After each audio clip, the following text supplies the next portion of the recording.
This is Tim Bryce with my column entitled, A Tale of Two Projects. The following is a true story of vintage Dilbertism. Because of this, the names have been changed to protect the innocent as well as the guilty.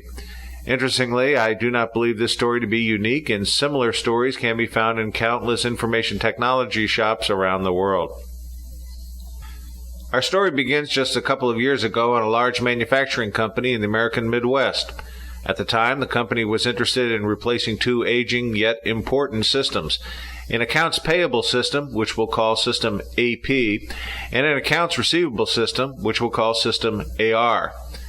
The IT director selected two of his most seasoned veterans to manage the projects. We'll call them Steve and Bob. Both project managers were charged with their responsibilities on the same day, Steve to build the AP system and Bob to build the AR system. Both were given approximately the same amount of human and machine resources to accomplish the work. Steve was a very organized and disciplined manager. He found it essential to organize and train his staff up front so everyone understood the development process, the deliverables to be produced, and their assigned responsibilities.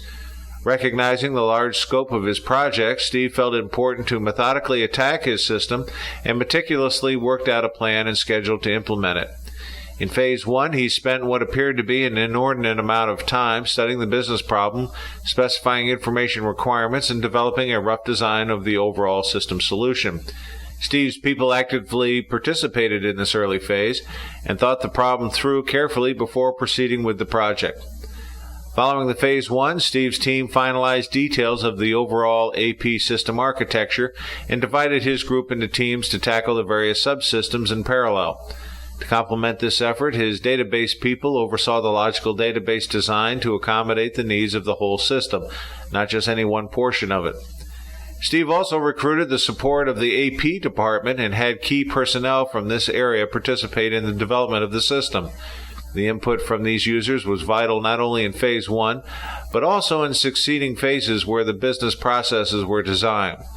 By concentrating on the overall system architecture and then by gradually refining the design over succeeding phases, the software engineers were given detailed specifications which were easy to follow and implement. Consequently, the programming phases went smoothly, including testing. The core subsystems satisfying the operational needs of System AP were on schedule and being installed with great support from the user community. Now, while Steve's project was coming along smoothly, Bob was facing chaos with the System AR. Instead of studying the problem up front, Bob's group began by building a core database. Shortly thereafter, he set his programmers to work building some basic input screens and some rather simple outputs. In no time, Bob had something to demonstrate to the user community and his boss to prove progress was indeed being made. But Bob's group had not done their homework. The AR community was not consulted and requirements were not defined. As a result, programmers were left second-guessing what the users really needed, which started a long round of cut and fitting the code. Further, the integrity of the database came into question. False assumptions were made about calculated data elements, which cascaded throughout the program code. In addition, data validation rules were not established. This forced the programmers to reinvent their own rules and formulas for calculations in each of their programs, which led to data redundancy issues and even bigger headaches for the development staff. As users were given glimpses of the programs by Bob, data integrity issues became an issue, and the users didn't trust the information being produced by the system. In other words, calculations were computed differently by the various programs. Bob's group touted the AR system as state-of-the-art, but the users were not convinced it was reliable or intuitive to use. All of this led to a redesign of the database and programs, not just once, but several times. Consequently, the project schedule started to slip and costs exceeded budget. To overcome the problem, Bob and his staff worked overtime to play catch-up with the schedule, which he never realized. Regardless, the IT director began to take notice of the long hours Bob and his team were putting into the project and complimented them on their dedication. Bob finally delivered a portion of the project to the AR department, but in testing it, the users found it fraught with errors. To overcome this problem, Bob's group was ever ready to jump in and modify the code as required. Even though the users found the programs buggy, they commended Bob for how quickly his group would be able to fix them. The difference between Steve and Bob's groups were like night and day. While Bob operated under a helter-skelter mode of operation, Steve's group operated quietly and began to deliver the system on time and within budget, much to the user department's satisfaction. Steve understood the enormity of the system and its importance to the company, and as such took the time to organize and train his group accordingly. Bob also understood the importance of his application, but took the tact of producing something management and the user community could touch and feel, thereby demonstrating something was happening in his department, right or wrong. Further, his SWAT team approach to putting out fires made him a favorite with corporate management. As a result, Bob enjoyed a high profile in the company, while Steve was still a relative unknown. Unfortunately, Bob's project ran amok, unbearably so. Recognizing he had to do something radical in order to get Bob's project back on track, the IT director made an unusual move. He swapped Steve and Bob as project managers. Steve was charged with cleaning up Bob's mess, and Bob was charged with finishing Steve's project.